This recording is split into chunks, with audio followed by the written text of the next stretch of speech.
Hi, welcome and good morning, everyone. Thank you for being here. If we haven't met before, my name is Zane May, and I will be hosting this workshop for the Community Engagement Institute's Fall 2023 Rising to the Challenge series. I work in organizational development at the Institute. If you're interested in learning more about the Institute or the teams that make up the Institute, we'll invite you to join our website, sign up for our newsletter, reach out to any of us through email or our phone numbers. We'd love to have a conversation with you. Today, I'm joined here by my colleague, Cy Rogers. He'll be leading us in our second workshop of the series. Cy is going to talk to us about communicating with different types of people. This 5-part workshop series as a whole is focused on the ways that we can improve our communication to be better prepared to navigate challenges with resilience and intention. If you have any technical issues during the meeting, please feel free to send me a message in the chat, and I'll try to help you to the best of my ability. I'll also drop my email address in the chat when we get started in case you need to send me an email at a later date or if you get kicked out of the meeting. So we're scheduled to have an hour together here today, so I want to hand it over to my colleague, Cy, to lead us through this workshop. Thank you so very much, Zane, and good morning to all of you that are here today. I am really excited to see those of you that I might have met before, those of you who I might not have met, and I'm just excited to get to spend time with you all. So thanks for being here on this kind of gloomy day here in Wichita, Kansas. I hope wherever it is that you are across the great state of Kansas, it is preferable weather to this, but also that you got some rain because it's been dry and we needed that rain here in central Kansas. So let me go ahead and get my screen shared here. So today's Rising to the Challenge conversation is going to be about communicating with people in the way they need to be communicated to. Communicating with all sorts of people is challenging. We all have different approaches. We all have different ways that we need to be interacted with and talked to. We all have ways that we like to hear things and don't like to hear things. And so knowing how to communicate with the person in front of you is a critical way to connect with everybody in the most efficient and effective way to help minimize your own frustration. And in working through communication processes and rising to the challenge and thinking of the concept of rising to the challenge, adapting how you communicate helps how you can connect to other people and rise to the challenge of being a better coworker, partner, employee, whatever role it may be. It lets you rise to that challenge and be the better version of yourself. So, to introduce myself and give you a little bit of background on why I am here to talk about this today. My name is Cy Rogers. I work at the Wichita State University Community Engagement Institute's Center for Organizational Development, which is a big mouthful to say that I work at Wichita State, I work at COD, I work at CEI, however you want to call it is great. I have my master's in public administration from Wichita State University, and I got my undergraduate in mostly in social work from Northeastern Illinois University in Chicago.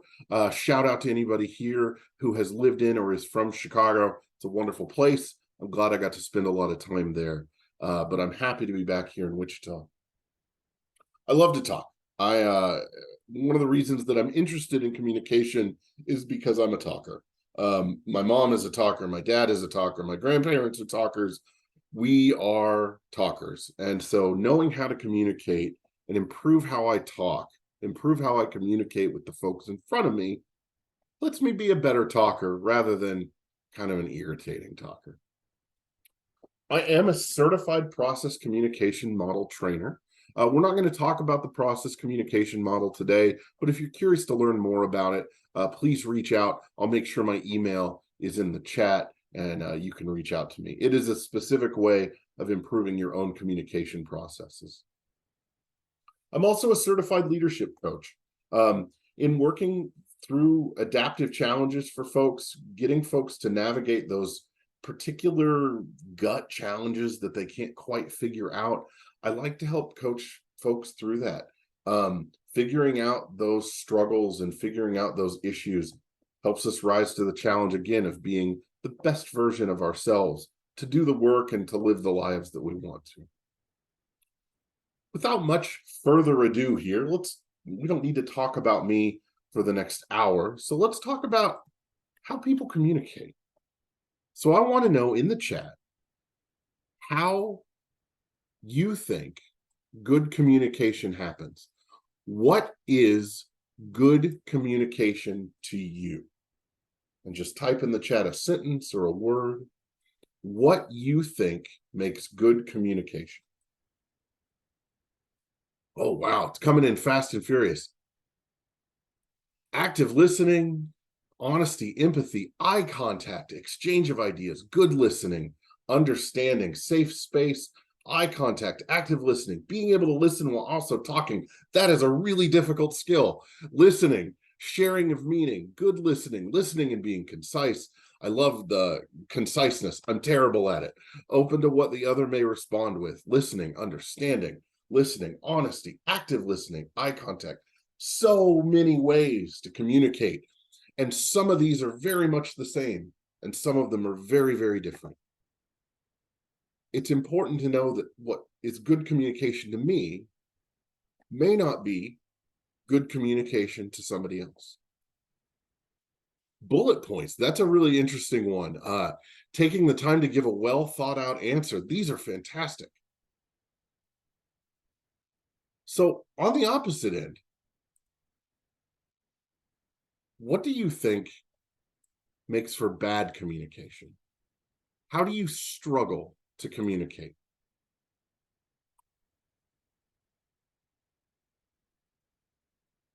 Interrupting, reactive response, lack of attention, allowing bias, distraction. Oh, through technology, not in person. We're going to talk about that a little. Disconnect, doing something else while the other person is talking. Feelings over facts, closed to other opinions.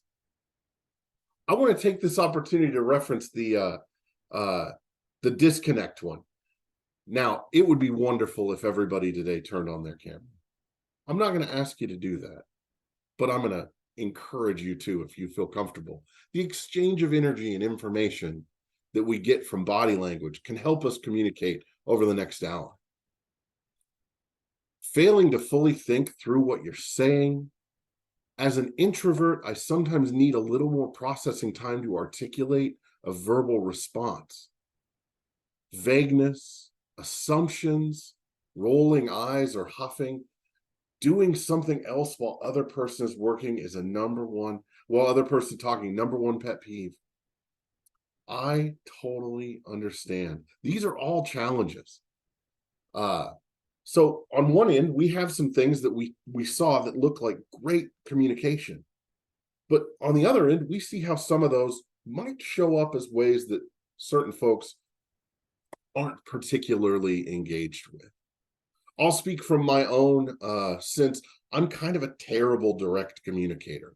I like to talk around things. I don't like to say, could you do this for me? Off all of a sudden. I don't like to be forceful in my communication, but some folks appreciate that. The example that I like to give is my wife very much just prefers, you don't need to ask me a question if you need help. You can just kind of say, would you do this for me?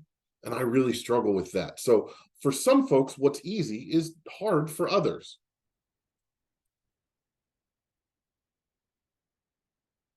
So knowing this broad way of looking at it, that it's different for everybody and communicating with everybody can be a little bit different. And before digging into tailoring how to speak to specific folks, it's important to know that we're going to focus on a few specific parts of communication today. We're going to look at words. We're going to look at nonverbal communication and tone. We're going to look at body language, and then we're going to look at listening. So thinking about words, Word choice gives us the content of what we're trying to say, and it can change the impact of the communication. Tailoring our word choice can help shape the way that we communicate. If we use simple words and speak simply, it's a really useful tool. It can help you connect with the most people. Using unfamiliar, confusing language, terms, and phrases often encourages people to tune out. For example, I work in Medicaid a lot. There's a ton of acronyms in Medicaid. If I go into a new meeting with folks that aren't as well versed in those acronyms, and I start throwing out the sort of alphabet soup of acronyms, people tune out. They stop listening. We've lost our connection. We've lost our ability to communicate easily. Obviously, knowing when to use technical language is important, but generally speaking, try and keep it plain and simple. We're not going to go into these today, but some organizations, and I guess some of the organizations that you work at, have plain language standards that you're supposed to follow. Be aware of those. Specific words, specific, targeted, tangible language that details specific things the audience is aware of is critical. More abstract words that are harder to picture or grasp can make communication harder or more difficult to grasp. Clear, specific, concrete language can help your audience understand your message. Now, vivid words, on the other end, energize the conversation. Active words paint a picture. Try and avoid passive language. Try and use active, exciting, vivid language. Makes the words in communication pop and live. This language can also help you connect with the audience more. Think of the difference between reading a technical manual out loud versus describing what's happening. One feels active and energizing, and the other one, while informative, can be a little dry. Forceful words. Effective adjustments in volume, emphasis, pitch, and tone can create force in your words. And forceful words involve effective use of volume, emphasis, and pitch, and are especially important trying to persuade somebody. They add to the audience's confidence in the speaker. Speaking forcefully tends to be harder for some than others. I don't like to speak forcefully. It makes me feel really uncomfortable. I want the other person in front of me to feel part of the conversation, not like I'm speaking at them. But to use force, and it's a skill that I could probably develop, and we'll talk about a little bit today, take the stage with bold, clear language and take out phrases with weak verbs such as I'm trying to, or I will attempt to, or I was planning on going to. No, just I'm going to. I am going to do this, not I'm going to attempt to.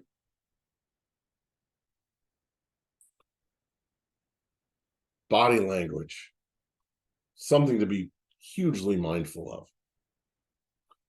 Nonverbal communication, including facial expressions, gestures, posture, tone, the way we hold ourselves, often say more than the words that we pick. The words are often the content of our communication, and the body language, tone, and nonverbal gestures are the way we convey our message. If they're not in sync with the spoken words, we can create cognitive dissonance, disbelief. Being able to control your own nonverbal cues is critical to being a good communicator. This is a particularly important skill for leaders. Leaders have to be able to read different nonverbal cues. They have to be able to adjust their own nonverbal cues based on the situation. For example, some folks may not always be vocal about problems or concerns. They might show their discomfort through body language. For leaders, it's important to notice what this person said is what they're saying, but what they're showing with their body might be another story. It might be worth looking into, or at least being aware of. Crossed arms, looking away, no eye contact, lowered head, all of these things can demonstrate a disconnect. If I was giving this presentation and I had my head down and I was looking at my phone, or even worse, I turn my camera off and I'm just talking here from the dark, it would be really difficult to tell exactly what it was that I was trying to convey. Being aware of others' body language allows you to adjust your own communication tactics appropriately. In the same way that leaders must be able to read body language well, they must be able to adapt to control their own nonverbal communications. That is to say, nonverbal cues must at all times support your message. At best, conflicting verbal and nonverbal communication can cause confusion. At worst, it can undermine your message, your team's confidence in you, your organization, and even in themselves. All of this is to say, how you say something can be just as important as what you say. Tone can make your message powerful, weak, clear, murky, or communicate the opposite of what your words say. Tone in disagreement, conflict, and arguments is very important. Good tone can create trust. Bad tone can undermine trust and encourage fruitless conflict. A conflict in tone and words can create confusion that leads to further resentment, conflict, or issues down the line. The tone that we pick is made up of volume, projection, intonation, and also word choice. The words we pick can inform our tone. Consider these two sentences. Hey, what are you doing? Versus, hey, what are you doing? Ask the same question, but we're expecting a wildly different answer based on how we communicated that out.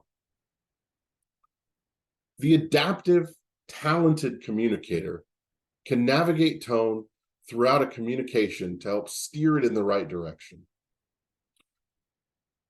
Tone in writing can be easier to control because you aren't thinking about nonverbal communication or intonation, but because of that, word choice becomes way more important. Have you ever written an email that you thought, I want to make sure I'm conveying exactly the right thing, and you stressed over a word, or you stressed over a phrase, or how many exclamation points you use? All of that is a way of adjusting your tone in emails. And different emails, different communications require a different tone. Because of this, make sure to double check what you send while thinking about what the words mean. I know all of us have probably done it. We've probably all written a bad email because it was clear to us, but maybe not clear to the person in front of you. Or you wrote it in a way that sounded rude and condescending, but you didn't intend to. Or it didn't make sense because I didn't proofread it and it was just grammatically a disaster.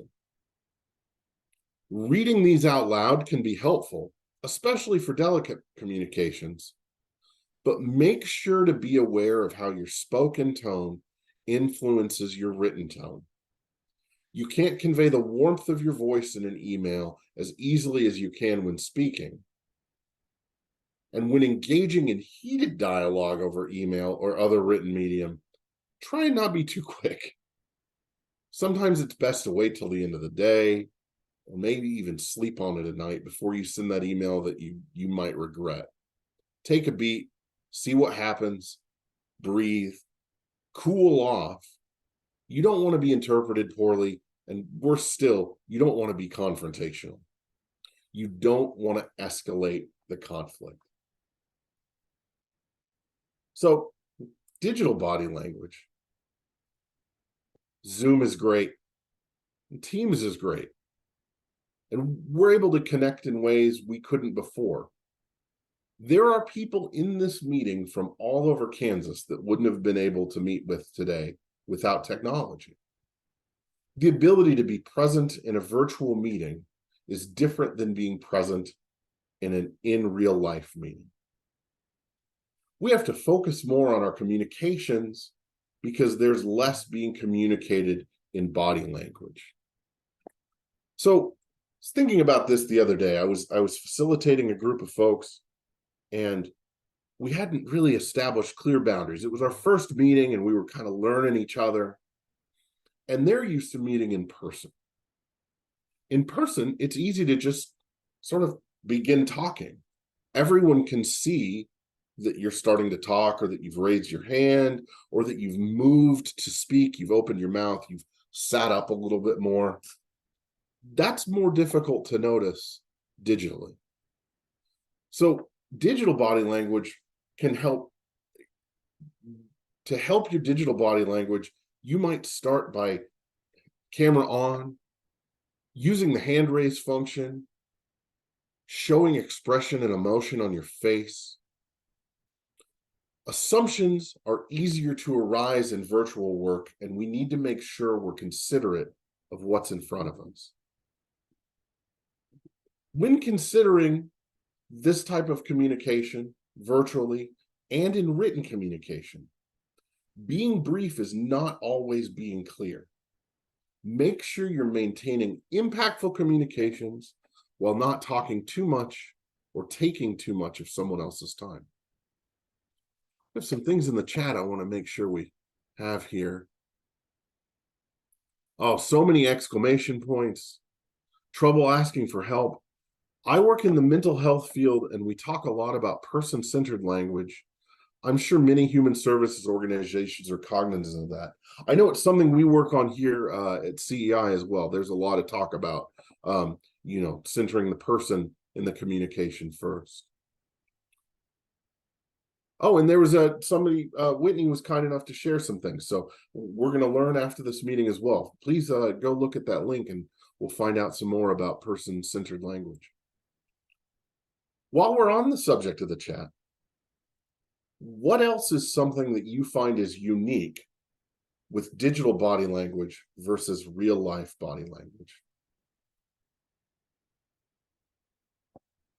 And just pop in the chat what you think is different with digital body language versus real life body language.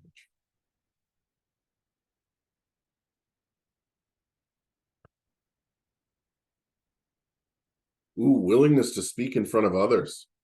Good one.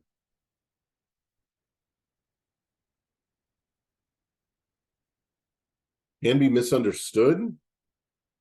We're more tolerant of digital non-participating than we are in person. Oh, I would probably agree with that. More aware of facial expressions. And we see each other we see ourselves and each other all day. No eye contact. You can't hide in person. Yeah, more focused on the person. You can see if they're really paying attention.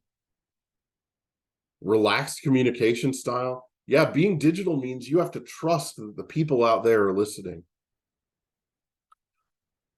Georgina, I'm glad that you referenced silence, and I hope a number of you were able to catch the presentation on the power of silence last week. That'll be up on our YouTube channel if you want to learn more about how to use silence in communication. Oh, Kendra, yeah, I love to fill quiet time with words. It makes me feel so anxious when there's just dead air.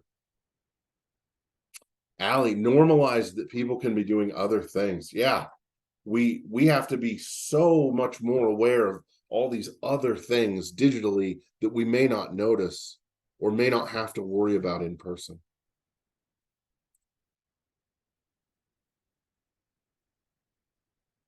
So listening.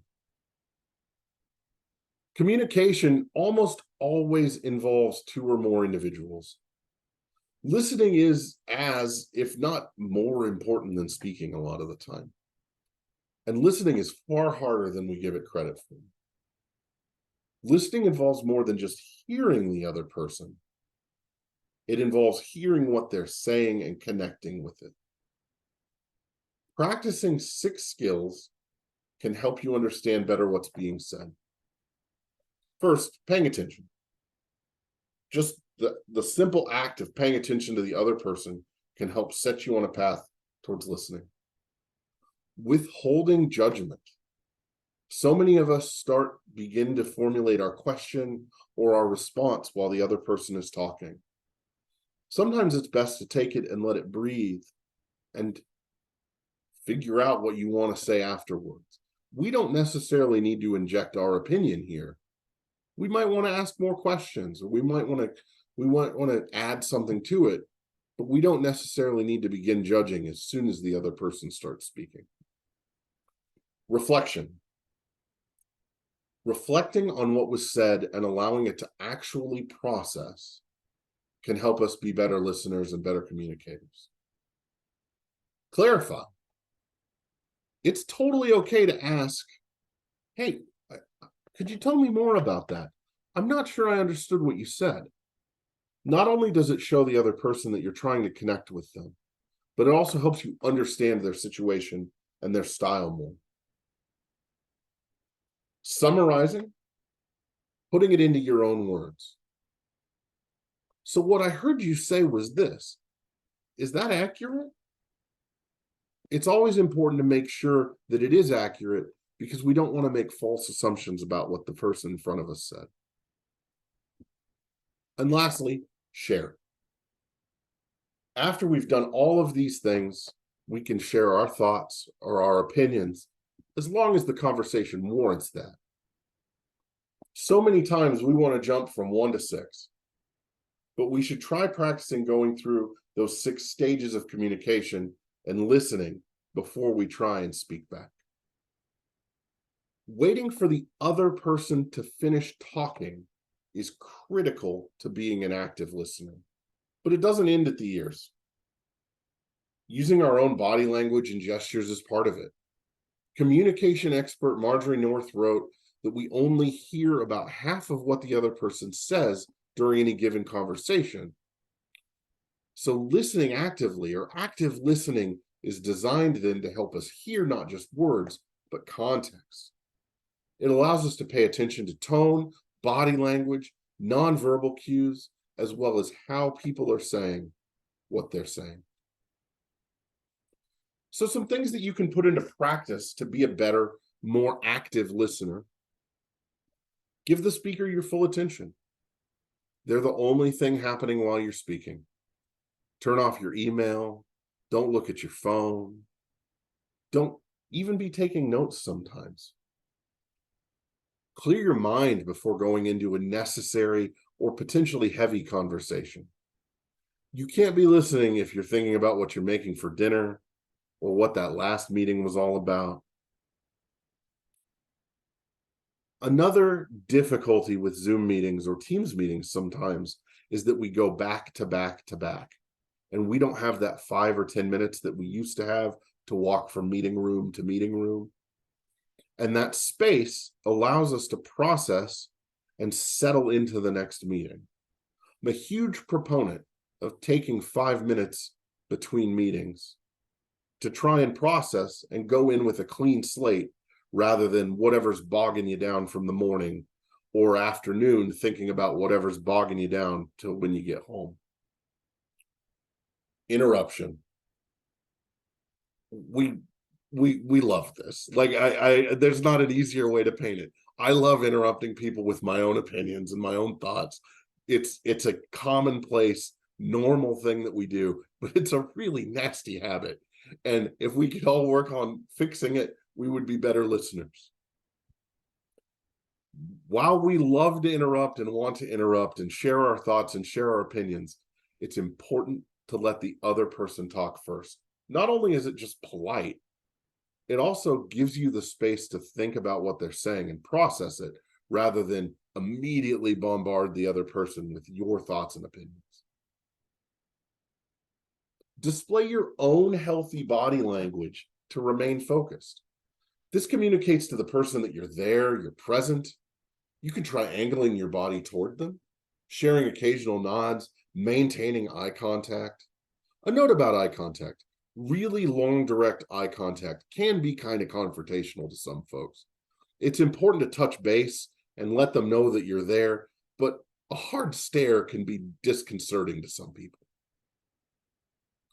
People knowing that you're there and participating builds trust, and the communication becomes stronger. When replying, try and rephrase or paraphrase what you heard. Ask for clarity. Do what you can to make sure you understood the speaker's position. When talking, try and ask open-ended questions. Yes, no, and closed-ended questions get answers, but they don't let the speaker elaborate or provide deeper context. Something I've been thinking about lately is that what questions ask people going up. It opens up the world and they can think of the big picture. Asking how questions helps navigate people towards more technical, specific solutions. So what are you going to do versus how are you going to do it? Get at different things with very little difference in word choice. Avoid the temptation to interrupt with your own thoughts, and consider how these questions or phrasing might work when asking questions. As I said, how questions are more technical, what questions are a little more open. Who questions, ask about the person. Asking who questions can help those that want to know about the person and the people be involved in the communication. Why can help you find reasons, but be careful with why. Why can come off as a challenge sometimes. Asking somebody, well, why'd you do it like that? Can sound rude if not handled appropriately. Utilizing your own presence and your own space in the room can help the person in front of you or the group in front of you feel safe. It can help them be attentive, engaged, and active in listening. It can help you remain attentive, engaged, and active in listening. The same attitude and approach can be applied to any communication. If we shift how we focus, oftentimes from tasks and deliverables to just communicating with the person in front of us, we can connect more clearly and cleanly and listen better. If we shift our mindset and approach to being non-judgmental, emotionally aware, adaptive, flexible, curious listeners, we can have better communications. See a couple things in the chat here. Being aware of other cultures, absolutely the truth. People come from different places. Their different experiences are important and they're valid, and they inform how they communicate as well. It's important for us to be adaptive and culturally competent to make sure that we're connecting in the way the person in front of us needs to be connected.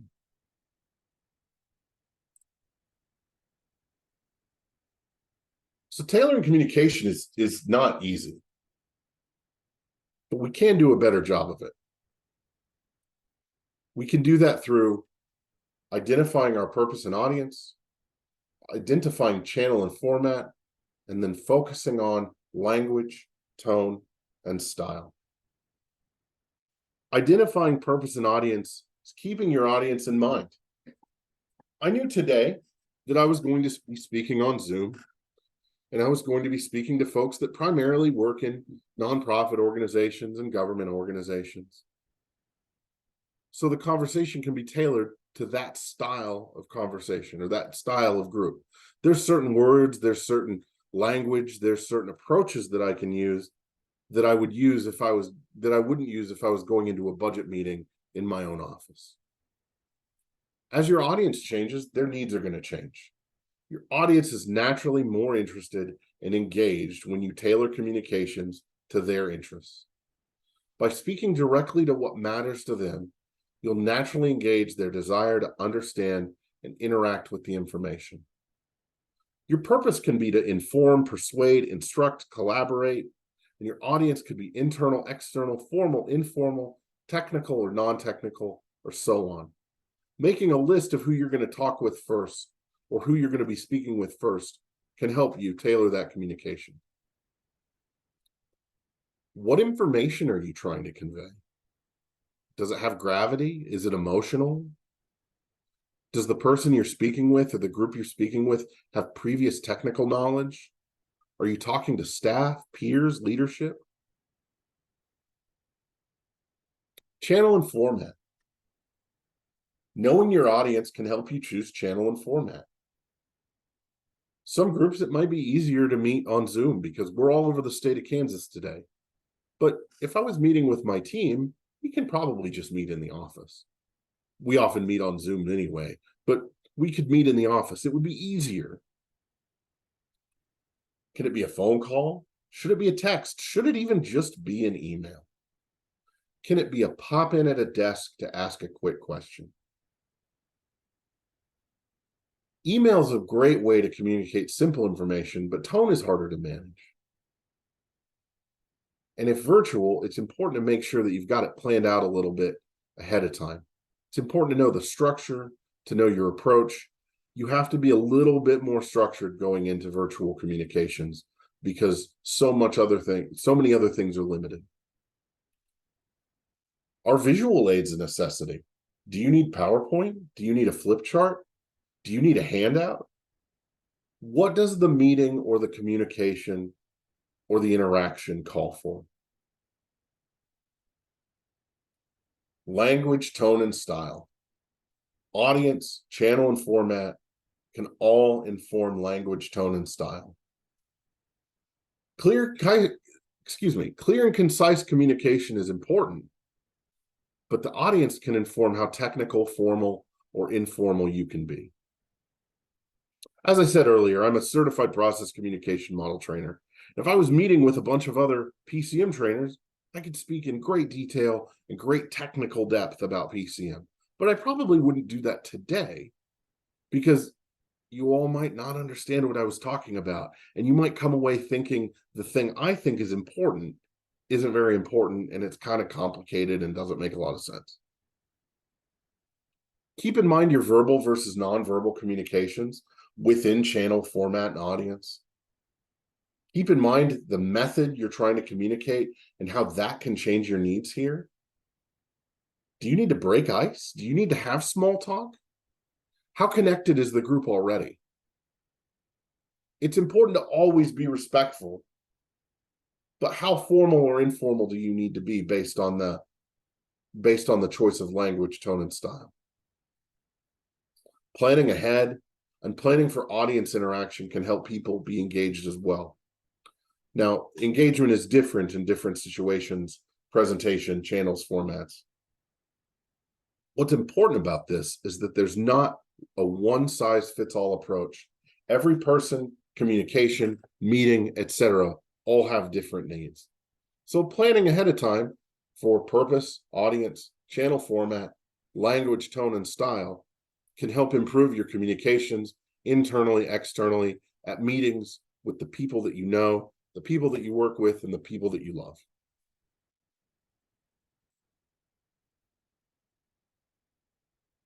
Let's talk briefly about dialogue versus debate.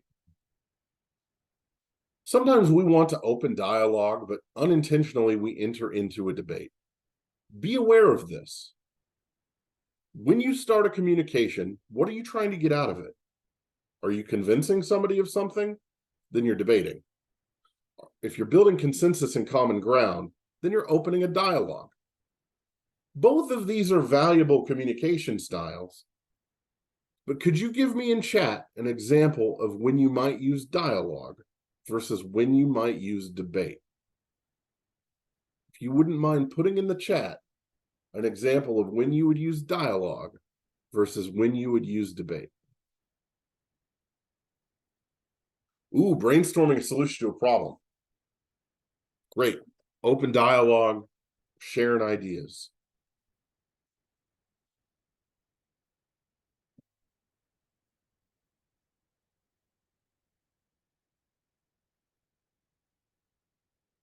Unsure of an answer and bringing others in to provide insight.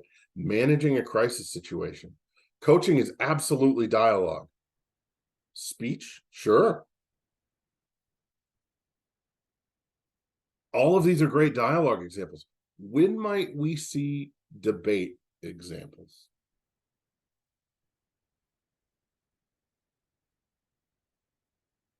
You could debate about favorite team, debate if you're in politics, policy issues when there are legal considerations, when opinions are at odds in court, social issues. Trying to convince. I'll give you my really cheap debate example here. Recently, I've been trying to get CEI to get better coffee. The coffee that we have now, it's fine, but we could get better coffee. So I went into a meeting with the folks that are in charge of purchasing things, and I tried to convince them to get us better coffee. I laid out all of my positions, and I wasn't there to find out why we used the coffee that we had. I was trying to talk them into doing something different. So yeah, debate is trying to convince team to change procedure, which solution to implement. Debate with coworkers on an issue you need to get to one answer, but make sure it's safe. These are great answers. I see a bunch of emojis on one. Debate why husbands shouldn't leave the toilet seat up. Absolutely. Georgina, I'm glad you're on my side with the coffee. Thank you, by the way. So behaviors that support dialogue include suspension of judgment, respect for differences, role and status suspension. Somebody earlier brought up different cultural backgrounds, and respect for differences is key here. Knowing where people come from and meeting them where they are is important to have dialogue and healthy communication. If we abandon that, we're abandoning the idea that we're on the same page or that we can reach a common goal, because we're already saying what this person has to say isn't as valuable as what I have to say. Role and status suspension. In dialogue, all contributors and their thoughts are integral to developing a holistic view. I used to have a supervisor, and he and I would sort of bicker about solutions to problems. It sounded like bickering, but it was us having a dialogue about it. It was just kind of how we talked about it. But he suspended that he was my boss. He was open to hearing ideas. And I suspended that I was his staff, and I was open to sharing as openly as I was able to. No perspective in role and status suspension has more weight than any other. Dialogue is about power with versus power over or under. Balancing inquiry and advocacy, focusing on learning, all can help in dialogue. Debate isn't focused on learning. When we learn, we grow. When we try new things and ask new questions and focus on developing, we're focusing on dialogue. In dialogue, we inquire to discover and understand perspectives and ideas. In debate, we're trying to convince. So when communicating, be aware, are you trying to open a dialogue or are you trying to debate?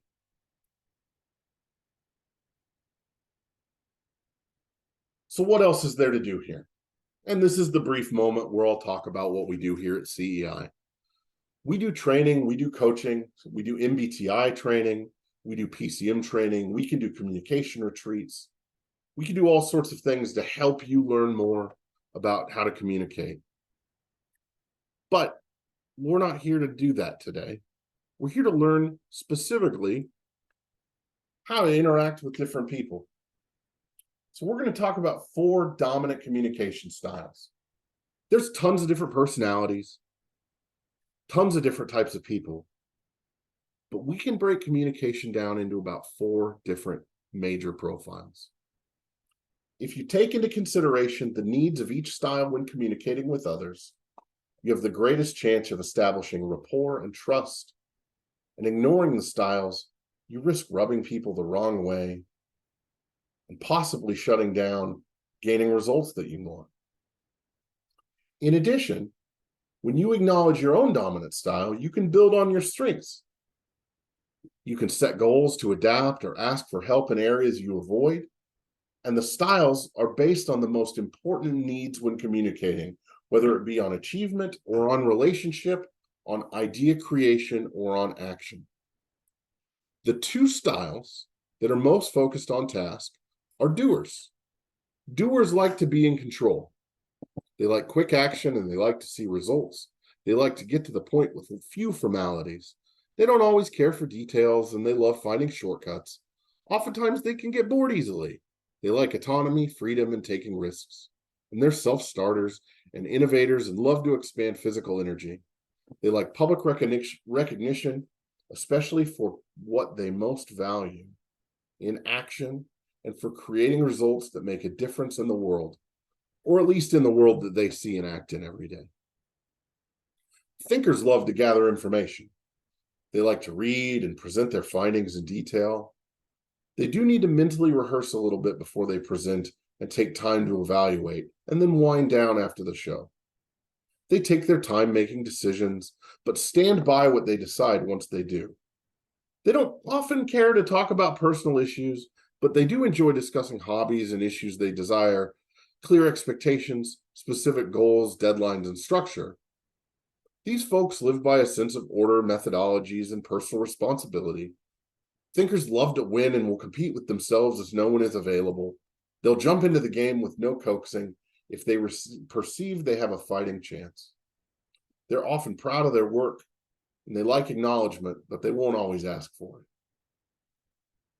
The two styles that are most focused on relationship are influencers and connectors. Influencers like to verbally process their thoughts, so they welcome situations where they can think out loud with others. They like to interrupt others, especially when they're excited about the topic. They view this as conversation, not a disruption. They enjoy people, desire approval, tend to be friendly, creative, and persuasive. However, they may need some help staying on track and following through on tasks. They desire social interaction, acknowledgement, and chances to be creative. They often see the bright side and can be amusing, dramatic, and passionate about work. They help others get through difficult times and can build rapport and support. Genuinely, they like people. However, they might find themselves caught up in drama since they're quick to want to help fix things in people. Teasing is one of their favorite pastimes. Connectors count on others to set the tone and determine direction. They're consistent and reliable once given responsibilities. They like to work with others instead of alone, but take their time trusting and allowing new people to join. They don't readily give opinions, but this doesn't mean they don't have them. Because they're diligent and dependable, they often know the most about the work and how it's getting done. They like to be asked what they know, and they appreciate personal recognition, but done privately, not in front of others. They desire consistency, and they can sometimes appear stubborn, but are often very flexible and adaptable. They understand why the changes are being made and how they'll benefit themselves and others. Now, there's a whole host of ways to communicate with these different folks and these different styles, but doers tend to like clear, specific, to the point conversation, sticking to business. Be prepared to support your ideas and work. Don't be unprepared or incomplete. Avoid beating around the bush. Thinkers like a case that's prepared in advance. Be prepared for a debate. Be accurate, realistic. Influencers tend to prefer a warm and friendly environment. Little things that show you care. Put details in writing. Don't deal with them outwardly. Ask feeling questions. Try to connect with their emotions. Connectors, begin with personal comments. Break the ice. Present your case smoothly, non-threateningly. Ask how questions to draw their opinions.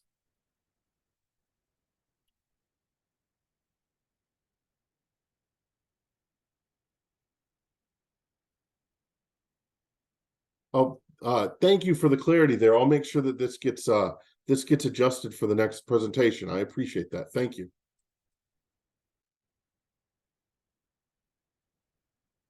So when communicating with a doer style, be clear, specific.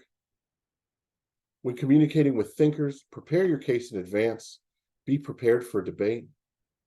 When communicating with influencers, provide a warm and friendly environment and do little things to show that you care. And with connectors, begin with personal comments. So I wanted to make sure that you all left today with how you might actually do this. So I'm going to put a handout in the chat with these 4 different communication style handouts. And on that handout, there's a way to score yourself, and you might be able to see what this assessment says is the best fit for you. Now, there's not a one-size-fits-all approach to this, and we're human beings that are complicated and complex and are far more than what this sheet of paper might say. But it's kind of a fun way to look at things, and it can also be a way for us to begin to interpret or look in a different lens at ourselves and other people around us. So you can take this home and you can use it as a way to begin to start communicating with other people that you know, other people that you work with, and other people that you interact with.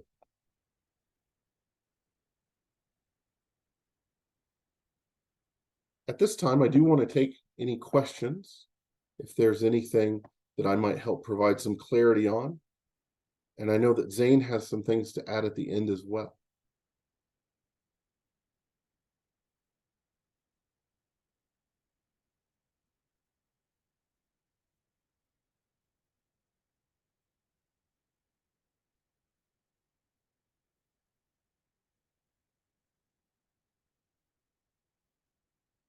No, model doers connectors does not relate to PCM. This is unrelated.